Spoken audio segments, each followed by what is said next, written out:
As-tu une vie de couple et souhaites-tu avoir une vie de famille plus tard? On va cutter cette partie de la vidéo et un jour on la ressortira en extrait, tu vois.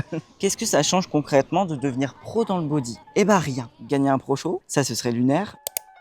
Salut les gars, j'espère que vous allez bien. On se retrouve pour une nouvelle vidéo. On se retrouve pour une petite FAQ ensemble parce que après la compète, il y a eu pas mal de questions qui sont revenues, que ce soit en DM ou même quand je mets des petites boîtes à questions sur Insta. Donc le but d'aujourd'hui, c'est d'y répondre tous ensemble. Donc sans plus attendre, évidemment, vous me connaissez, j'ai fait ma petite anti-sèche ici. Alors, la première question, c'est pour remettre un peu de contexte dans ce que je vais dire parce que il y a beaucoup de nouvelles personnes qui ont rejoint la chaîne YouTube. Donc pour ceux qui me connaissent pas encore ou qui viennent de me découvrir, donc moi c'est Marion évidemment. Je suis athlète professionnel maintenant en catégorie figure en bodybuilding. J'ai 24 ans, je vais avoir 25 ans là dans les prochains mois et je suis coach sportive en présentiel et aussi en ligne. Donc comme d'habitude, si vous avez des questions sur le coaching, n'hésitez pas à me contacter directement. Vous retrouvez les liens dans la barre d'infos et aussi sur ma chaîne YouTube directement. Vous pouvez me contacter sur mon Instagram qui s'affiche ici. Et si vous avez besoin de compléments alimentaires, j'ai aussi maintenant un partenariat avec la marque Tsunami Nutrition. Pareil, vous retrouvez le code dans la barre d'infos, c'est Marion15. Vous avez 15% de réduction sur tous les compléments, même les vêtements, vraiment tout. Sachant que c'est vraiment les meilleurs compléments d'Europe pour le coup. Donc vous pouvez y aller, c'est certifié, c'est validé, c'est ok. Maintenant qu'on a remis un peu de contexte, on m'a demandé quel était mon parcours dans le bodybuilding. Alors moi, il faut savoir que déjà à la base, j'ai commencé la musculation en 2017. Tout simplement parce que je n'aimais pas mon corps comme beaucoup de personnes. Donc j'ai commencé la muscu mais sans programme, sans plan alimentaire. Et par contre c'est quand je suis arrivé en 2022 à Bros Gym, donc la salle où je m'entraîne maintenant, que j'ai commencé à avoir un coach et à avoir un plan alimentaire, à avoir un plan d'entraînement. J'avais vraiment la totale. Donc là j'avais de quoi évoluer. Donc de 2022 jusque 2023, j'ai fait mon plan alimentaire, mon plan d'entraînement, tout ça. En 2023, j'ai fait une compétition de force, simplement pour voir un peu de quoi j'étais capable, me mettre un peu au défi. Sauf que j'ai pas kiffé. Clairement, c'est pas mon truc. Les perfs sur une journée où t'es vraiment évalué sur un moment T, c'est pas mon délire. Donc, en 2023, fin 2023, en septembre, je suis allé voir Gaëtan, donc qui est mon coach actuel, à sa compétition. Et c'est là que je me suis dit, j'ai vu des meufs en bikini et tout, je fais, j'aimerais bien quand même tenter l'aventure. Et du coup, c'est à ce moment-là, fin 2023, on s'est dit, ok, on va préparer une compète. Mon physique correspondait plus à la catégorie figure parce que épaules larges, dos en V, taille fine, tout ça. Donc, on a décidé de faire figure en septembre 2024, donc un an plus tard. Donc concrètement, on a fait 6 mois de prépa, enfin 6 mois de masse et après 6 mois de sèche. Et du coup, j'ai remporté la première place de ma catégorie. J'ai remporté la première place à l'overall. Donc j'ai gagné ma compétition. Donc j'ai fait NPC, je suis en fédération NPC. Mais à ce moment-là, j'avais aussi fait PCA, qui est une autre fédération différente. Et là, pareil, première de ma catégorie, première à l'overall. Donc j'ai remporté le toute catégorie. Et après, par contre, j'ai arrêté ma saison parce que clairement, j'étais très fatigué. C'était compliqué. C'était la première prépa en plus. Donc j'ai pas voulu aller plus loin. Et ensuite, je me suis dit, ok, on refait 1 an et demi facile de masse, et c'est ce qu'on a fait pour remonter sur scène en 2026. Donc là, en avril, il y a quelques semaines maintenant. Et là, par contre, j'ai fait que NPC. J'ai fait Toulouse, donc le régional, première de ma catégorie, première overall. J'ai ensuite fait Bradford pour essayer d'avoir ma carte pro, et je l'ai remporté. Et ensuite, on a enchaîné avec le FIBO derrière pour faire mon premier pro show, où j'ai remporté la 5e place sur 8 athlètes au total. Voilà un peu mon parcours dans le body. Ensuite, deuxième question, pourquoi avoir choisi le body? Bah concrètement, comme je disais, moi j'ai toujours essayé d'avoir un physique qui me plaît. J'ai eu une relation très compliquée avec mon corps toute ma vie au final.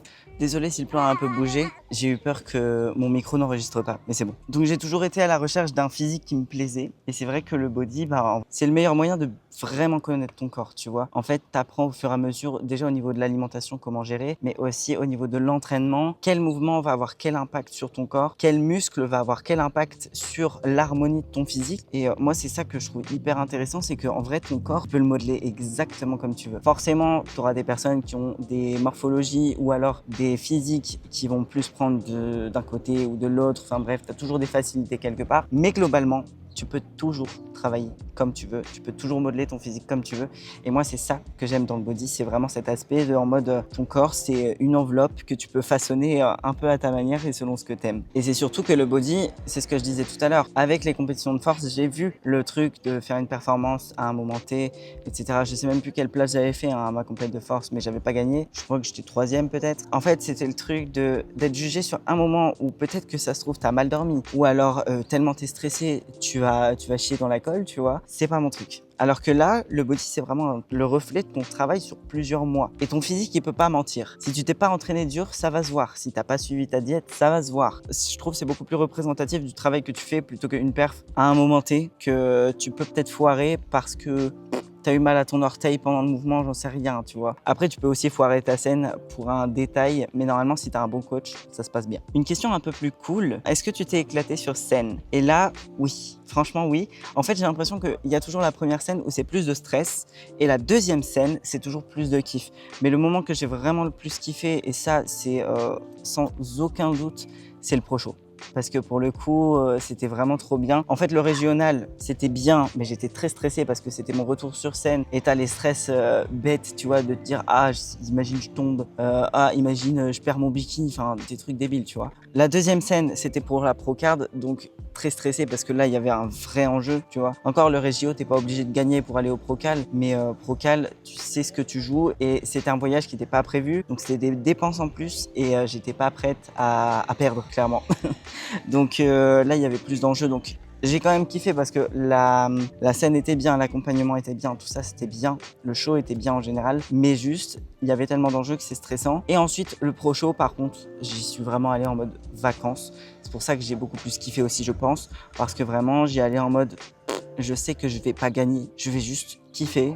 Et c'est tout. Et être à côté des meufs que je vois tout le temps sur Instagram et tout, des meufs, c'est des stars, tu vois. T'es là en mode, ah ouais, c'est quelque chose quand même, tu vois. Donc j'ai vraiment beaucoup plus kiffé le pro show parce que j'avais pas cette pression de me dire, il y a une perf à faire. Comment ça va moralement depuis le début du off-season et est-ce que le retour à la réalité n'est pas trop dur niveau moral? Ça, c'est une grosse question qu'on me pose souvent et d'ailleurs, merci à tous ceux qui prennent encore de mes nouvelles, même post-compète. Ça me fait toujours super plaisir. Puis en fait, c'est ça qui est trop bien aussi avec le body, c'est que tu crées vraiment des connexions avec les gens. T'as des gens qui vont prendre de tes nouvelles tout le temps, t'as des gens qui vont t'envoyer un petit message par-ci par-là et ça fait toujours trop plaisir parce que tu te dis, bah les gens ils pensent à moi, tu vois. Donc ça, c'est trop cool. Et du coup, comment je le vis? Alors déjà, le retour à la réalité, bah ça en soi, j'ai toujours la même routine, donc ça ne me change absolument pas. Dès que je suis descendu de scène en Allemagne, donc après le FIBO, après le Pro Show, j'ai repris mes entraînements, j'ai repris ma diète. Le seul truc qui était un peu plus compliqué, c'est niveau alimentation du coup, mais ça on va en reparler juste après.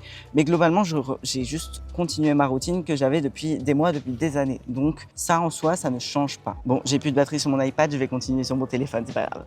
Par contre, le point positif, c'est que du coup, étant donné que je suis plus en mode me préparer à partir tous les week-ends, j'ai beaucoup plus de temps pour moi. Et ça fait du bien parce que je peux me reconcentrer sur mon travail, mon business, sur mes coachings. Et ça, c'est cool parce que ça, c'était un truc qui était chiant. J'arrivais à faire mon taf. Ça, je suis super contente. J'ai vraiment réussi à gérer, même pendant la prépa, à toujours répondre à mes clients, toujours faire leur bilan, être à l'heure, en étant en prépa, en travaillant en salle à côté. Donc ça, je suis super fière. Et je suis contente aussi de plus avoir ce stress, tu sais, parce que là, du coup, j'étais en déplacement tous les week-ends du mois d'avril. C'était terrible. Donc le stress des déplacements, de devoir préparer tes repas, de savoir que chaque week-end, t'es pas là en fait. Ça, c'est un peu chiant. Mais en même temps, il fallait le faire. Donc je suis contente de l'avoir fait et même ça m'a fait beaucoup bouger. Donc ça, je suis trop contente. Et moralement, le début de off, j'ai toujours des objectifs en tête en soi. Donc il n'y a pas ce down en mode ah putain, je suis perdu, je sais plus quoi faire. Non, parce que je sais toujours que j'ai une ligne directrice, que ce soit dans le body ou même pour moi-même. Donc là-dessus, il n'y a pas de souci. Par contre, ce que je ressens surtout, c'est le besoin de me retrouver. C'est vraiment prendre le temps d'être avec moi,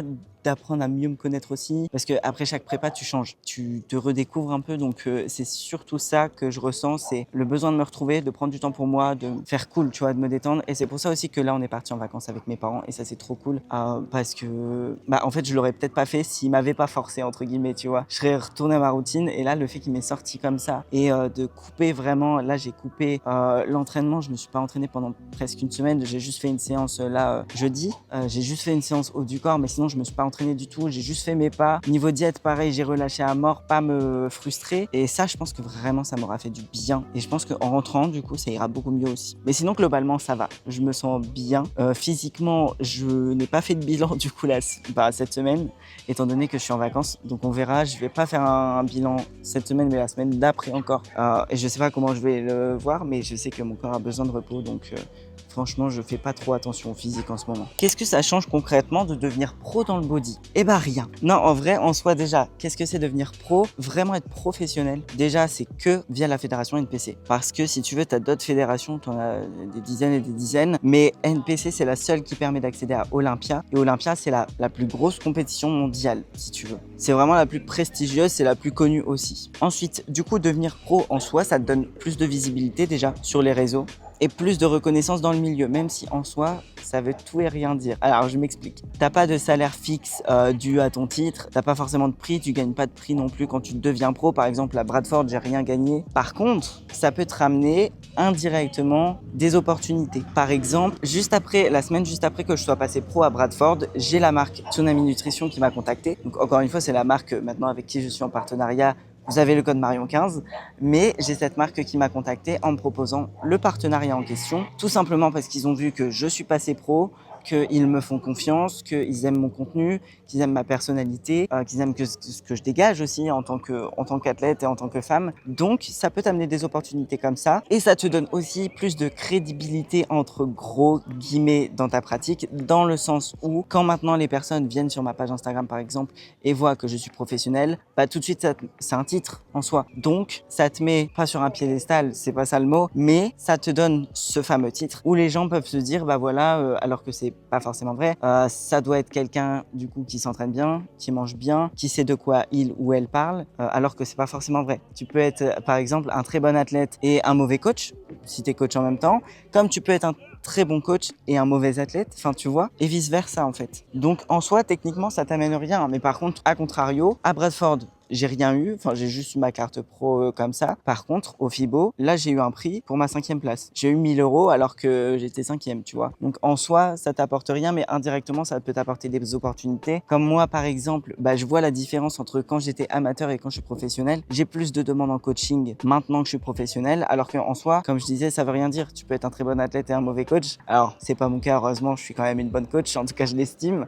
Évidemment, on a toujours des choses à apprendre, et même peu importe le titre, t'as toujours des choses à apprendre. C'est ce que je disais aussi dans mon dernier vlog. Peu importe ce que tu gagnes, le nombre de prépas que tu fais, tu auras toujours des choses à apprendre sur toi, sur ta pratique, sur ton mode de vie. Enfin, il y a trop de choses en fait. Tu es tout le temps en apprentissage continu. Quels sont tes objectifs court, moyen et long terme? On va passer dans le truc un peu plus privé là. Alors, dans le body, en soi, objectif court terme, bah, c'est déjà me remettre en santé. Là, on va faire une phase de santé pendant 2 mois. Récupérer la fatigue accumulée aussi, évidemment. Récupérer de la pression que mon corps et mon esprit a subi aussi. Retrouver une relation saine avec mon corps et avec la nourriture. C'est pour ça que là, je vous dis, mon corps, je regarde pas trop globalement. Je vois hein, si, par exemple, là, étant donné que j'ai fait des écarts quand j'étais, là, on était en vacances, je vois au ressenti, au visuel, comment mon corps se porte. Je fais les ajustements nécessaires, tu vois, mais je me mets pas la pression là-dessus. Objectif moyen terme, bah, c'est établir un plan d'action en fait pour la prise de masse, tout simplement. Parce que là, mon but, c'est pas de revenir à 70 kg comme j'ai pu l'être avant. Clairement, j'ai pas envie, c'est pas un poids auquel je me sens bien. Donc,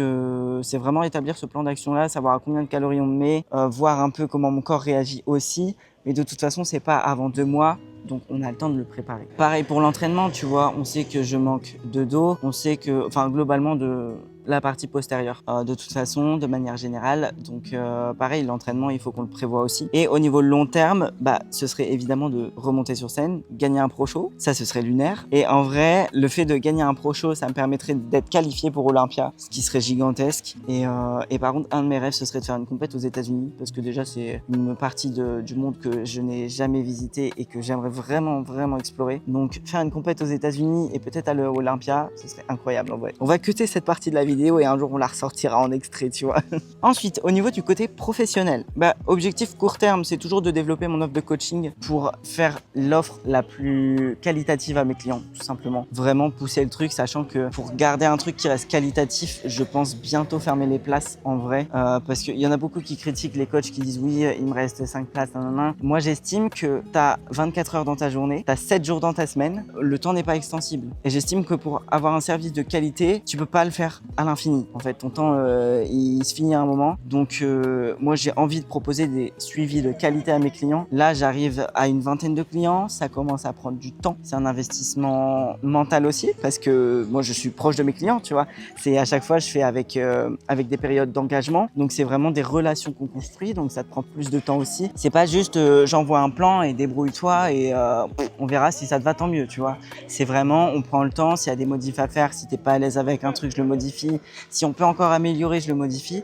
Et j'estime que si tu commences à avoir 30, 40, 50 clients, c'est compliqué, sachant que moi je travaille en salle à côté, tu vois, sachant que j'ai aussi YouTube à côté. Donc je suis en train d'essayer de m'organiser pour me libérer du temps aussi, pour avoir plus de temps pour mes clients. Mais c'est vrai que ça commence à être compliqué si tu veux avoir une offre qualitative avec les services à côté du coaching que je propose. Je pense que je vais limiter un peu ça, tu vois, et pour me préserver aussi moi. Au niveau moyen terme, ce serait de développer une activité à côté. Déjà, moi j'ai YouTube, donc ce que je veux, c'est continuer les vlogs évidemment, mais aussi faire des petits concepts. Tu vois, genre des tips d'organisation, ça j'aimerais bien développer ça aussi. Développer le côté organisation, donner des conseils là-dessus, parce que c'est un truc que je kiffe aussi, tu vois. Donner peut-être des templates pour utiliser Notion, par exemple, pour organiser ton quotidien, ou tes séances, ou ton plan d'entraînement, ton plan alimentaire. Ça, ce serait intéressant, ou en tout cas, c'est un truc que je pense que j'aimerais bien faire. J'aimerais bien aussi potentiellement faire des podcasts, tu vois, ça pourrait être cool, avec des personnes de la muscu ou d'un autre milieu, peu importe. Ce serait sympa, je pense. Peut-être inviter des guests aussi, tu vois, faire des séances avec des personnes. Enfin, vraiment, j'ai plein d'idées en vrai. J'ai plein d'idées, mais il faut juste prendre le temps. Et pour l'instant, c'est ce que je dis, mon temps n'est pas extensible. Donc, je fais entre deux.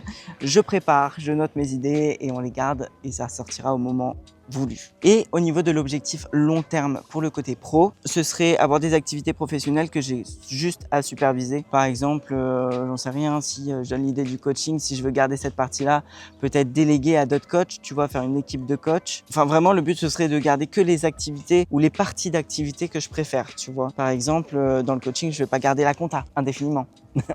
C'est un exemple parmi d'autres. Et ensuite, au côté perso.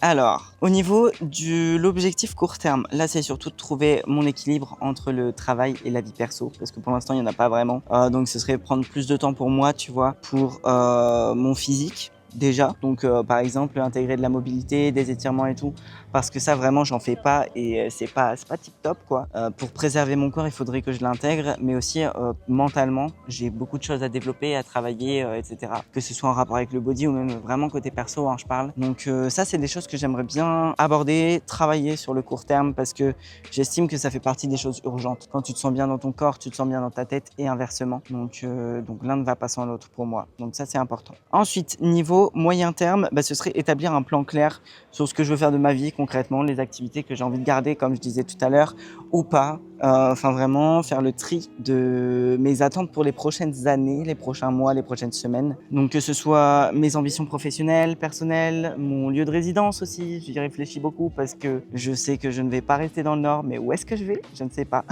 Je sais que depuis toute petite, j'ai toujours voulu habiter autre part, donc maintenant il faut trouver l'endroit. Et pour le coup, c'est pas toujours évident parce que j'ai pas forcément envie d'aller très très loin de ma famille, mais en même temps, si je prends l'exemple de Montpellier, j'ai kiffé cette ville, tu vois, même si j'ai pas tout vu du tout. Mais bref, on verra. Et du coup, objectif long terme, déménager, pourquoi pas. Comment fais-tu pour ne pas avoir d'envie alimentaire en dehors de ta diète? Alors, en off-saison, trop facile, parce que étant donné que je mangeais beaucoup, t'as pas envie en fait. C'est juste t'as pas envie parce que t'as pas faim. En prépa, là j'ai très bien géré cette prépa, je suis très contente. Parce qu'en vrai, j'ai pas eu énormément d'envie pour le coup. C'est arrivé vraiment que les dernières semaines et encore les derniers jours plutôt. Donc ça, très satisfaite. En fait, à partir du moment où tu n'y es pas confronté, t'as pas envie dessus. Donc moi, ce que je donne comme conseil, c'est ne pas acheter de gâteau si tu veux pas en manger, tout simplement. Après, pour les personnes qui ont des enfants, ce serait de mettre tout ce qui est gâteau, tout ça, tous les trucs pour les enfants dans un placard loin de ce que toi tu touches, tu vois. Vraiment, tu fais le tri, tu le mets très très loin dans un endroit que tu touches pas. Mais c'est vrai que non, pour le coup, j'ai pas eu d'envie. Par contre, en post-compétition, très compliqué. Là, c'est pas la même histoire, pas la même affaire du tout, parce que mon corps, il veut veux récupérer, mon cerveau il sait que techniquement je peux me relâcher un peu plus, donc c'est une dualité qui est pas évidente à gérer. Donc soit en gros tu as deux solutions, soit tu arrives à prendre sur toi et tu arrives peut-être à te limiter en prenant quelques trucs et tout, soit des fois tu pars en vrille, ça arrive et ça m'est arrivé, c'est arrivé à plein de gens.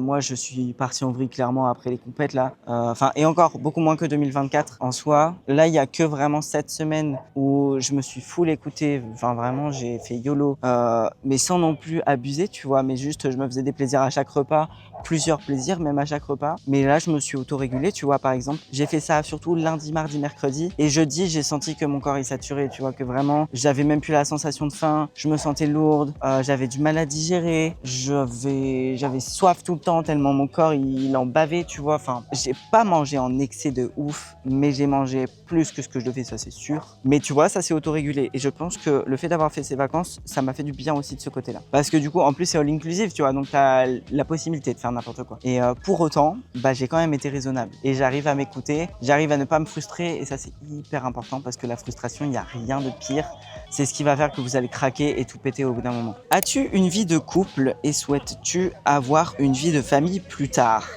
Ça, c'est une grosse question. Alors, as-tu une vie de couple? Déjà, je vais répondre un par un. Alors, déjà, je sais pas si vous avez suivi dans mes autres vlogs, mais bah déjà dans le vlog du déménagement, je pense que vous vous êtes douté que j'ai pas déménagé seul pour rien. Donc, c'est la première fois là maintenant que je suis célibataire, j'arrive même pas à le dire. J'étais en couple depuis 2017 et ben, je vis ma meilleure vie.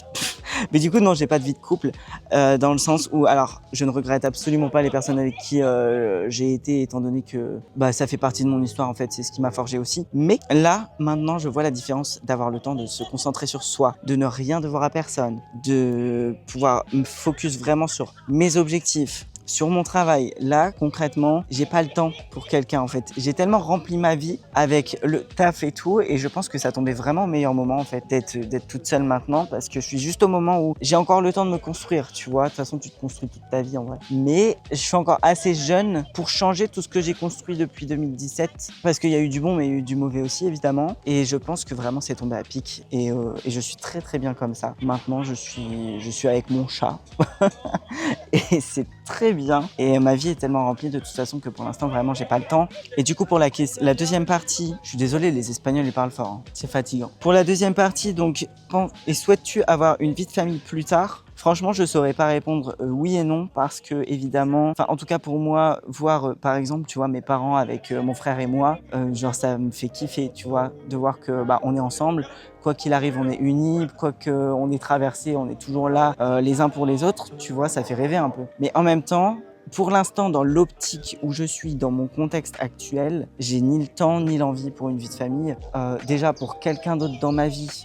Je me dis répondre aux messages, voir la personne. En fait, là, je sacrifie tellement tout pour mon taf et tout. Alors, bien ou pas bien, c'est pas la question, c'est pas le débat. Mais c'est juste que là, je fais tellement de choses pour moi, pour essayer de me développer, que je pense que quand je vais avoir quelqu'un, ce sera vraiment au moment où toutes mes bases auront été faites, tu vois. Mais je pense que j'aurai une vie de famille plus tard, potentiellement. En fait, j'en ai aucune idée. En fait, si j'en ai une, c'est tant mieux. Si j'en ai pas, c'est pas grave. Genre, je me fais aucune illusion là-dessus. Là, ce que je veux faire, c'est déjà avoir une base solide pour moi, être en sécurité financière, géographique, tout ce que tu veux, avant d'intégrer quelqu'un dans ma vie, et encore plus avant de faire naître quelqu'un. Enfin, tu te rends compte de la responsabilité que c'est, tu vois. Moi, je veux pas, par exemple, avoir d'enfants avant d'être parfaitement stable, avant d'être sûr que je vais pouvoir assurer tous ses besoins, tu vois. Enfin, je trouve ça trop important d'avoir conscience de ça aussi, de pouvoir assurer, parce que cette vie-là, elle dépend de toi, tu vois. Enfin, c'est très vaste comme sujet. Hein. En tout cas, pour l'instant, je n'y pense même pas. C'est d'abord le taf, les opportunités que j'ai, les voyages. Ça se trouve, je vais rencontrer quelqu'un quand je vais voyager, tu vois, j'en sais rien. Enfin, j'ai pas d'attente là-dessus. Voilà, c'est ça. J'ai pas d'attente là-dessus. Donc, advienne que pourra. On va passer maintenant sur des questions un peu plus chill. Il y avait des questions un peu plus techniques muscu, mais je pense que je vais faire une autre FAQ pour ça. Dites-moi si ça vous intéresserait. À la limite, je le ferai dans mon autre format un peu plus... tu vois, qui sort le mercredi normalement. Dites-moi si vous voulez que je fasse ça. Et si vous avez des questions vraiment axées muscu nutrition, posez-les aussi en commentaire. Là, on va continuer dans les questions un peu plus privées, entre gros guillemets. Parce que, en fait, on m'a demandé comment bien... Enfin, du coup, ça n'a rien à voir. Comment bien choisir son coach. Et ça, je trouve que c'est tellement important que je voulais en parler quand même dans cette vidéo parce que vous n'êtes pas sans savoir que du coup moi je suis coaché par Gaëtan depuis mes débuts, du coup depuis 2022. Donc c'est lui qui fait mon plan d'entraînement, mon plan alimentaire. Je travaille avec lui maintenant à la salle, à Bros Gym. Enfin vraiment c'est mon mentor aussi parce que c'est lui qui me transmet aussi toutes ses connaissances. Il me donne aussi ses formations quand il en fait. Enfin bref, vraiment on partage absolument tout. Et ça, la première info à avoir sur votre coach, c'est savoir s'il est diplômé d'État. Sachant que Gaëtan du coup est diplômé d'État depuis je sais même plus quelle année. Moi je suis diplômé d'État également. Être diplômé d'État, alors ça ne vous donne pas toutes les connaissances, hein, parce que clairement vous avez des diplômes comme j'ai fait moi le CQP, c'est pas en 4 mois que tu deviens le meilleur des coachs du monde. Hein. Donc c'est une chose, mais c'est déjà un gage de qualité dans le sens où ça veut dire que c'est une personne qui est déclarée normalement. Déjà, c'est important. Ensuite, est-ce que cette personne, enfin ce coach en l'occurrence, a fait des formations complémentaires? Parce que pareil, comme je disais, moi si j'ai fait juste mon CQP, en 4 mois, je peux vous dire que clairement, j'ai pas appris grand chose. Vous avez juste les bases de l'anatomie, la nutrition, tout ça, et encore, il y a des choses qui sont fausses. Donc, ça ne me donne pas le gage de qualité que je voudrais. Donc, formation complémentaire, c'est hyper important. Pas forcément des formations qualifiantes ou certifiantes, parce qu'il y a par exemple, des formations qui viennent d'Angleterre ou peu importe, qui vont pas vous donner de vrais diplômes en France, mais qui pour autant sont complètement vrais et qui sont les plus actuelles, enfin les plus d'actualité. Et c'est hyper important de faire des formations complémentaires parce que déjà, on fait des recherches tout le temps sur le sport, sur la nutrition. Donc, il faut se mettre à jour tout le temps. Et donc, ça, c'est vraiment une chose à demander à votre coach, à votre potentiel futur coach. Ensuite, évidemment, il y a les preuves sociales. Si votre coach n'a pas de avant-après sur son profil, il y a un souci. Si votre coach n'est pas capable de vous montrer des exemples de personnes qu'il a coachées qui vous ressemblent, c'est pas possible. Au bout d'un moment, il faut avoir des preuves sociales. C'est comme tout. Un maçon, s'il n'est pas capable de vous montrer une maison qu'il a construite, c'est qu'il y a un souci, tu vois. Donc, il y a évidemment les preuves sociales, sachant qu'il faut se méfier aussi aujourd'hui, parce qu'avec l'intelligence artificielle, c'est un plaisir. Les gens retouchent leurs photos, les gens modifient la lumière, les gens trichent. Enfin bref, ça, il faut faire attention quand même. Il ne faut pas croire tout ce qu'on voit.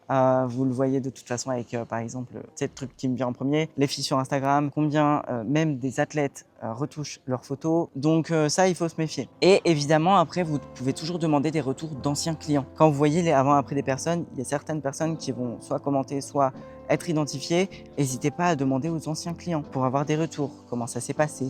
Comment la personne elle s'est sentie pendant l'accompagnement? Comment elle a vécu son accompagnement justement? Comment elle a vécu son évolution? Pourquoi elle a arrêté? Enfin bref, vous pouvez toujours choper des infos et c'est toujours intéressant. De toute façon, le bouche à oreille, c'est ce qui fait le plus au niveau du coaching. Donc, si un coach est mauvais, si un coach n'est pas honnête, si un coach est un voleur, ça se sait très vite. Et le monde du coaching, c'est un monde qui est tout petit.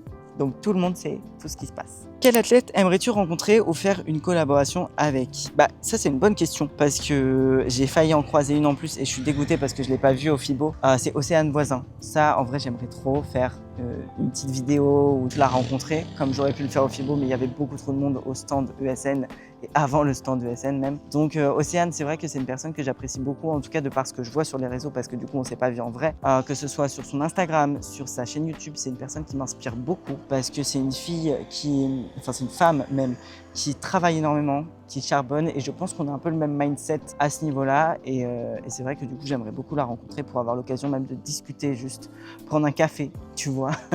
Et puis voilà, c'est vraiment une athlète que j'aime beaucoup, une femme que j'aime beaucoup, en tout cas de ce que je vois sur les réseaux. Ensuite, on a Kwadi. Kwadi parce que, pareil, c'est une femme qui est trop good vibe, tu vois. Elle a pas de filtre, j'ai l'impression d'être un peu aussi comme elle. Enfin, je m'identifie à elle en tout cas aussi, en mode un peu je m'en foutiste, tu vois. Si les gens ils aiment pas mon physique, on s'en fout. Si les gens ils parlent sur moi, on s'en fout. Enfin, en fait, elle a une capacité.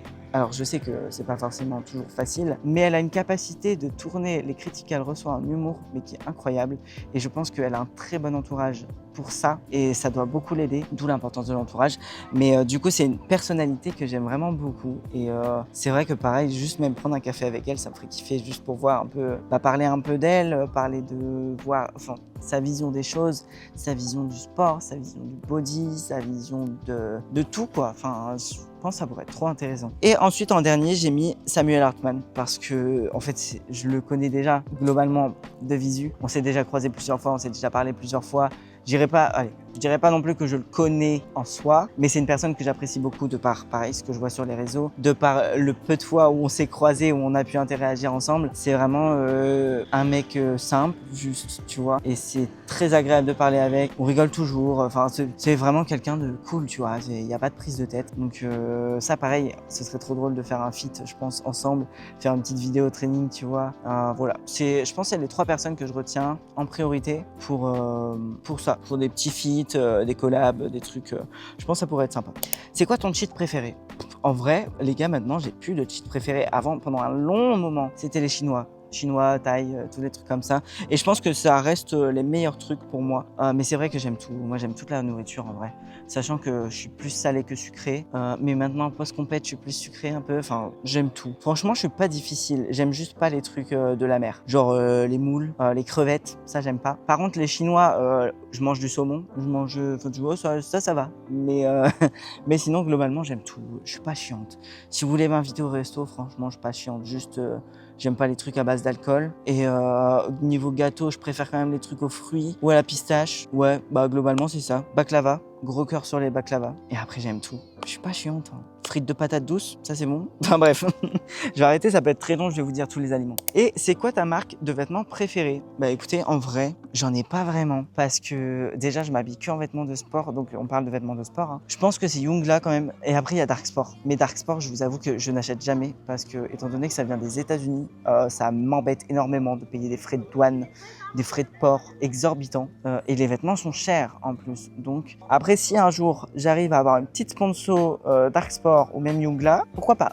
Moi, si je peux vous donner un petit code promo, pump it up. Bah écoutez les gars, je pense qu'on a assez parlé. J'espère avoir répondu à toutes vos questions. Si vous en avez d'autres, évidemment, posez-les en commentaire. Moi, dans tous les cas, je les lis tous les jours, tout le temps. Donc n'hésitez pas.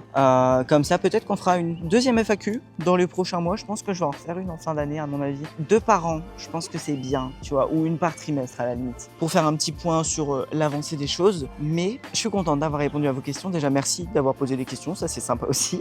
Parce que je me suis dit à tout moment, j'ai aucune question et voilà, quoi, je vais répondre à personne. Mais j'espère que cette petite FAQ vous aura plu. Moi, je vais me dépêcher de faire le montage parce que si je veux que ça sorte demain matin, il faut que je dérush, je mette une petite musique, je vous fasse un petit montage sympa. Donc je me dépêche. Et bah écoutez, on se dit à dimanche prochain pour une nouvelle vidéo. Comme d'habitude, je vous fais plein de gros bisous. N'hésitez pas à liker, commenter, partager cette vidéo pour que ma chaîne YouTube atteigne les 1000 abonnés parce qu'on est bientôt 1000. C'est gigantesque pour moi en vrai. Donc surtout n'hésitez pas parce que au plus on est nombreux, au plus on rit. C'est ça l'expression? Je sais plus. Plus on est de fous, plus on rit. C'est ça. Donc évidemment, abonnez-vous pour suivre mes aventures parce que là, il y aura encore plein de choses qui vont arriver. J'ai trop hâte. Donc voilà, bah, je pense que j'ai tout dit. Sur ce, je vous fais plein de gros bisous. Je vous dis à très vite parce que demain, je suis de retour en France. Bon allez, je vous laisse. Ciao.